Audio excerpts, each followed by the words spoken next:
सिमेज industrial visit 2023। सिमेज का जयपुर शहर के लिए एक इंडस्ट्रियल विजिट प्लान किया गया।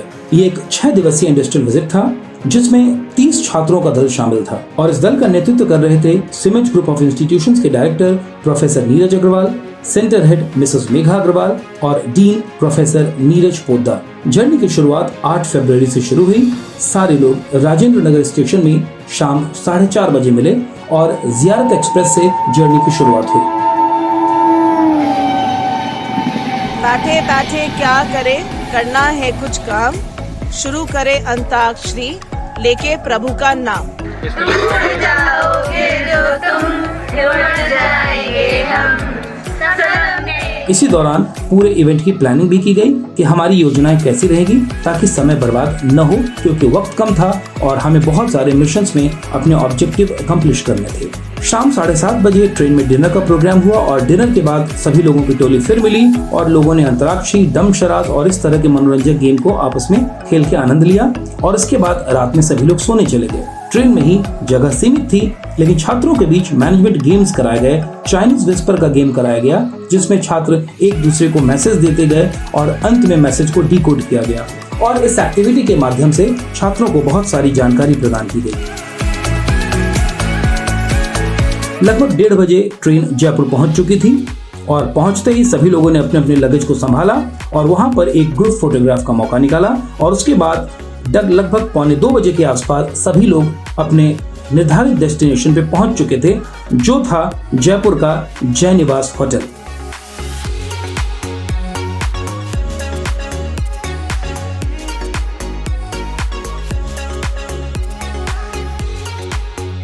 उसके बाद होटल में ही सभी लोगों ने लंच लिया। लगभग 3:30-4 बजे के आसपास टीम तैयार होकर सिटी पैलेस के भ्रमण के लिए निकली, जो कि पिंक सिटी में एक बहुत प्राइम लोकेशन पर लोकेटेड है। धरती झोरारी, धरती झोरारी, धरती झोरारी, धरती झोरारी। आतो सुरगाने सरमावे, की परदेर मरने आवे, की रोजस दल के सभी सदस्यों ने गोविंद मंदिर में गोविंद जी के दर्शन किए और उनका आशीर्वाद प्राप्त किया। उसके बाद सिमेज का दल वहां से आगे निकला और पहुंचा हवा महल में, जयपुर की प्रसिद्ध इमारत हवा महल।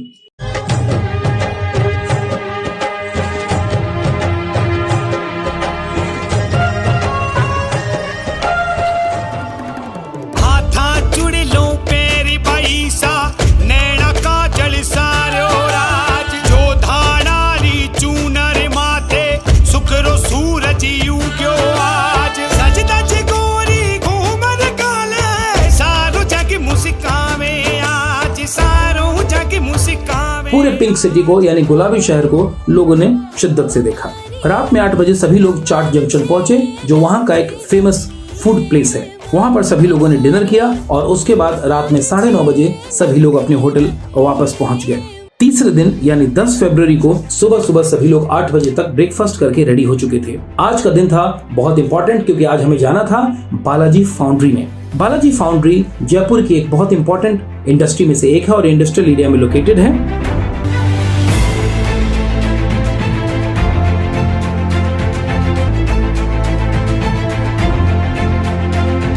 और सिमेज के दल ने बालाजी फाउंड्री के 3rd एवं 5th यूनिट को विजिट किया, जो इंडस्ट्रियल एरिया में ही स्थित है। साथ ही साथ इन्होंने इस इंडस्ट्री की तमाम चीजों की जानकारी ली और साथ ही साथ डायरेक्टर आशीष कनोडिया ने इस इंडस्ट्री के बारे में, कार्यशैली के बारे में लोगों को जानकारी दी। इस दौरान सभी लोगों ने सभी सुरक्षात्मक मेजर का ध्यान रखा था और सभी लोग safety jacket, helmet, safety shoes इत्यादि पहन करके रेडी थे। पूरे फैक्ट्री को विजिट करने के बाद समूह के डायरेक्टर मिस्टर आशीष कनोडिया ने छात्रों को प्रोसेस के बारे में एक्सप्लेन किया, जिसमें उन्होंने manufacturing, production, different elements, chemicals, machines और उसकी लैब टेस्टिंग और तमाम विधियों के बारे में छात्रों को डिटेल से बताया। छात्रों ने भी उनसे अपने सवाल पूछकर अपनी जिज्ञासाओं को शांत किया। इसके पश्चात बालाजी फाउंड्री के चेयरमैन महोदय ने छात्रों से मुलाकात की। उन्होंने छात्रों को अपने लाइफ लेसन्स के बारे में बताया। उन्होंने बताया कि किस प्रकार उन्होंने जर्नी एक छोटे से मिल से शुरू की थी और किस प्रकार वो बढ़ते बढ़ते आज एक बहुत बड़ी विरासत बन चुकी है। बालाजी फाउंड्री एक इम्पोर्टेंट फाउंड्री है और ये देश के डिफेंस सेक्टर को, माइनिंग को, थर्मल पावर को और सीमेंट इंडस्ट्री वगैरह को बहुत सारे प्रोडक्ट सप्लाई करती है। और इसके बाद सभी छात्रों के दल ने तय किया कि वे खाटू श्याम मंदिर का विजिट जरूर करेंगे, जो वहाँ से लगभग 70-80 किलोमीटर की दूरी पर था। और इसके बाद सभी लोग भक्ति भाव से खाटू श्याम टेम्पल की तरफ प्रस्थान किए और वहाँ पर लोगों ने श्री खाटू श्याम महाराज के दर्शन किए।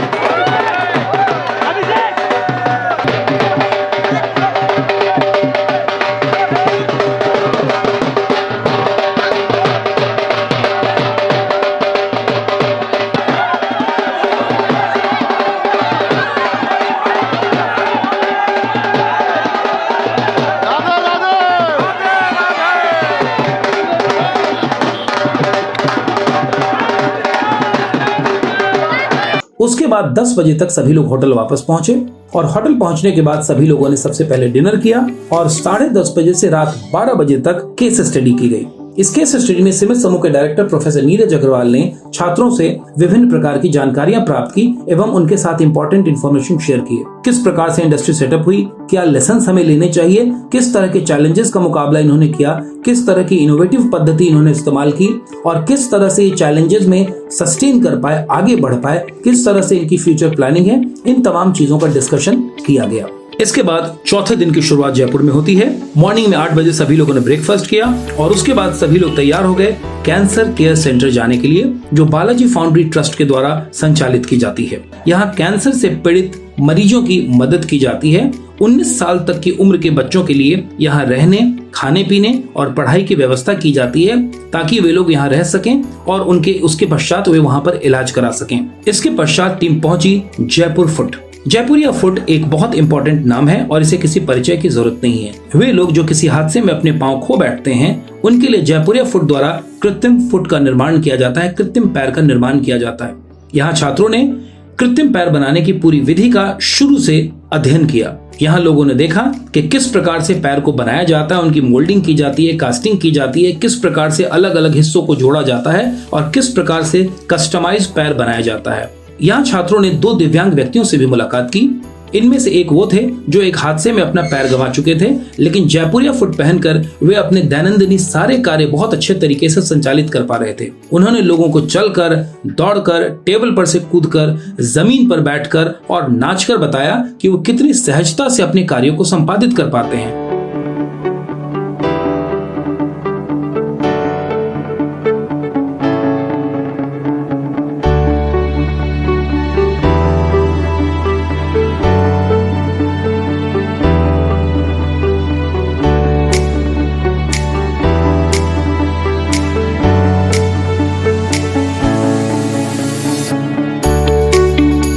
यहीं पर एक दूसरे दिव्यांग व्यक्ति से भी मुलाकात हुई जिनके दोनों पैर नहीं थे और एक हाथ भी नहीं था, और ये जयपुरिया पैर और हाथ की मदद से अपने सभी कार्यों को संचालित कर पा रहे थे। और न केवल संचालित कर पा रहे थे बल्कि वे जयपुरिया फुट सेंटर पर कार्यरत भी थे और आम व्यक्तियों की तरह अपने सारे कार्यों को संपादित कर पा रहे थे। इसके पश्चात अगली इंडस्ट्री थी मनु यंत्रालय। मनु यंत्रालय बेयरिंग बनाने का कार्य करती है और यहाँ पर छात्रों ने इसके प्रोडक्शन को, प्रोसेस को, अलग अलग तरह के साइज की बेयरिंग को और किस तरह से ये लोग कार्यों को संपादित कर पाते हैं, तमाम चीजों को काफी गहनता से छात्रों ने सीखने और समझने की कोशिश की। इंडस्ट्री किस प्रकार से कार्य करती है, किस प्रकार से रॉ मटेरियल्स को एक अच्छे प्रोडक्ट में कन्वर्ट कर दिया जाता है, पैकिंग से लेकर के मार्केटिंग तक इन तमाम चीजों को लोगों ने देखा। यहाँ पर यह बात महत्वपूर्ण थी कि ये कंपनी 0 डिफेक्ट को मेंटेन कर पा रही थी।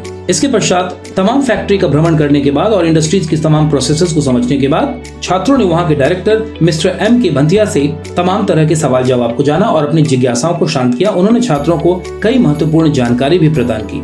मनु यंत्रालय के पश्चात सफर को आगे जारी किया गया। सीतापुर इंडस्ट्रियल एरिया में प्रस्थान किया गया, जहां पर जीनस पावर का एक संयंत्र है। वहां पर छात्रों ने इस इंडस्ट्री को विजिट किया और यहाँ पर लोगों ने स्मार्ट मीटर को के मैन्युफैक्चरिंग को, उनके प्रोसेस को, उनकी असेंबलिंग लाइन को और इन तमाम चीजों को, इनके वर्क प्रोडक्शन सिस्टम को, इन तमाम चीजों को छात्रों ने समझा। जीनस पावर न केवल स्मार्ट मीटर का उत्पादन करती है बल्कि इसे एक्सपोर्ट भी करती है।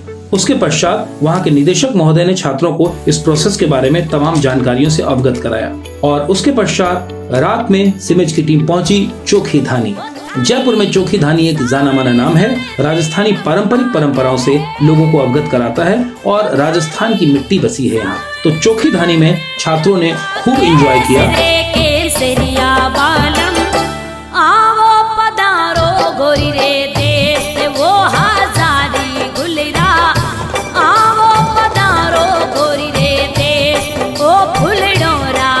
और वहाँ पर छात्रों ने मैजिक शो देखे, सर्कस देखे, राजस्थानी डांस देखा, राजस्थानी कल्चर से भी परिचित हुए।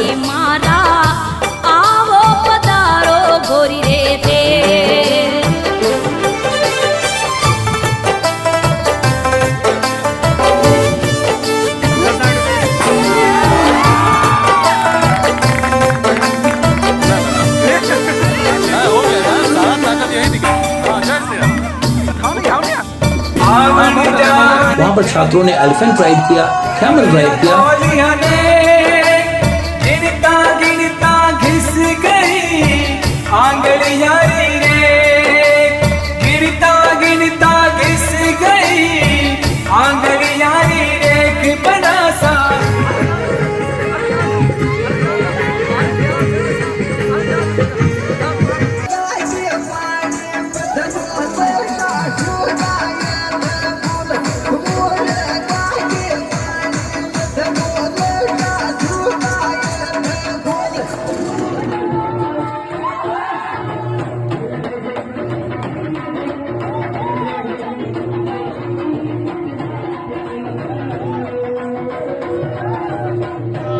भर कर लाई रे खींचड़ो ऊपर घी की बाट की, जी मो मारा श्याम धनी जी, मावे बेटी जाट की जी, मावे बेटी जाट की।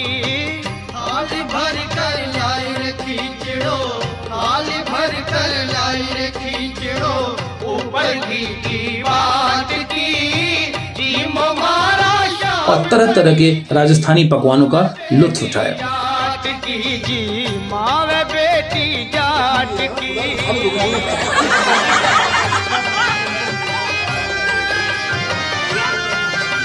यहाँ घी मांग रही है लगता है।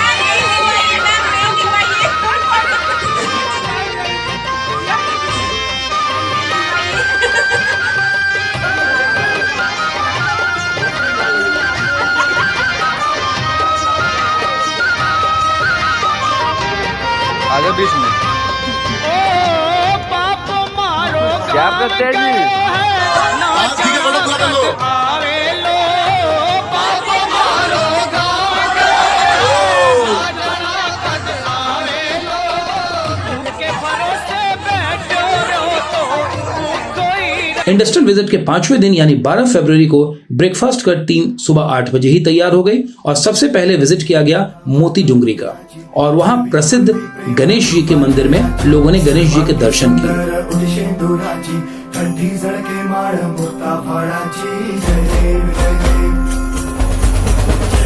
उसके पश्चात नजदीक में ही स्थित बिरला मंदिर में छात्रों ने लक्ष्मी नारायण देवी के दर्शन किए।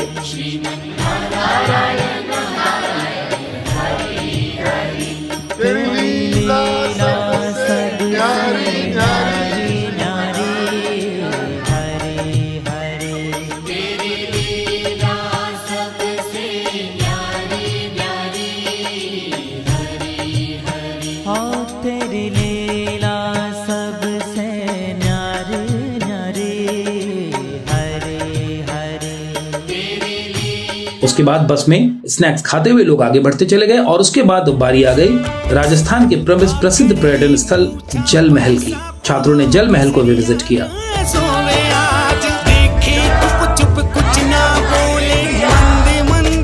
और उसके बाद सिवज का दल पहुंचा आमेर फोर्ट, राजा मान सिंह के पैलेस में। और वहां पहुंच करके छात्रों ने उस पैलेस को विजिट किया। वहां उन्होंने वहां के म्यूजियम्स को देखे, शीश महल को देखे और इस जगह का उन्होंने पूरा आनंद उठाया।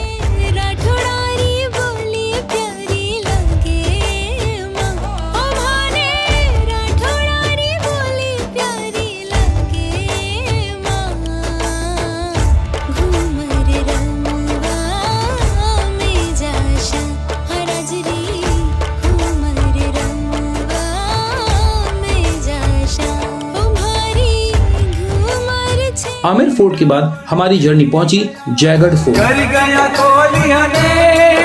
जयगढ़ जो दुनिया के सबसे विशालतम तोप के लिए जाना जाता है और वहां पर दुनिया का सबसे बड़ा तोप स्थित है।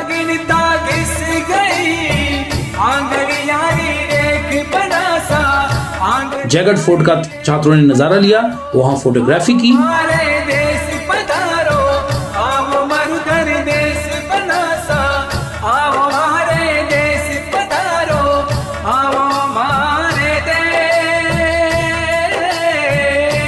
और उसके बाद वहां से हमारा काफिला आगे बढ़ा Nahargarh fort. Nahargarh fort sunset view के लिए एक प्रसिद्ध जगह है। वहां से पूरा जयपुर शहर दिखता है और पूरी टीम जब वहां पहुंची तो वहां सनसेट का पूरा लुत्फ लिया और डूबते सूरज के साए में लोगों ने नाहरगढ़ फोर्ट से पूरे जयपुर शहर को देखा। छात्रों ने वहां पर स्नैक्स भी लिए और उसके बाद वहां पर लंच भी किया। वहां से सिमज का दल वापस पहुंचा आमेर फोर्ट और वहां लोगों ने लाइट एंड साउंड का लुत्फ लिया।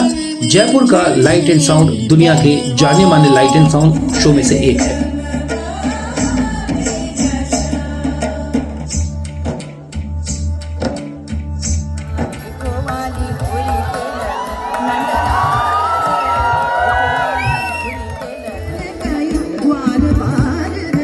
अकबर के दौर में धर्म और तहजीब का बहुत बड़ा संगम हुआ। अकबर सांगानेर से जाते हुए राजा भारमल के पोते मानसिंह को साथ ले गए।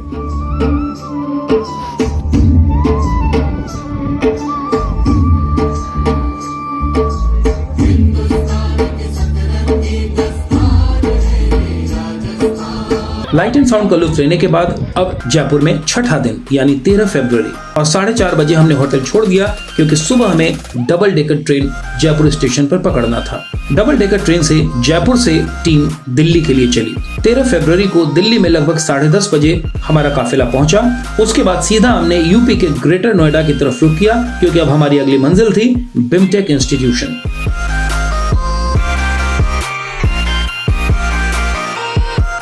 वहां पर हमारे दल का स्वागत करने के लिए मौजूद थे बिमटेक के श्री मनोज पांडे,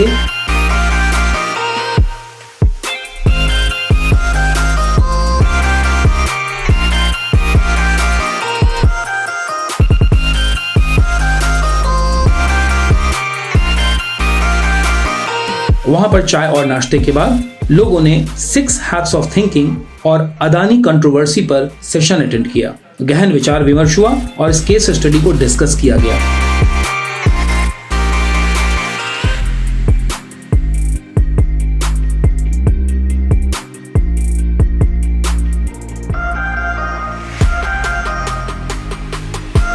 उसके बाद विमटेक में छात्रों ने लंच किया और उसके बाद विमटेक प्रांगण में छात्रों ने कुछ फोटोग्राफी की।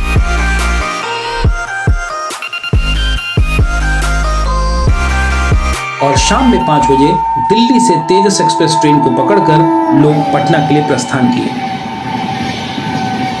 सुबह 5 बजे सभी लोग पटना जंक्शन पहुंच गए और इस प्रकार इस इंडस्ट्रियल विजिट की सुखद समाप्ति हुई।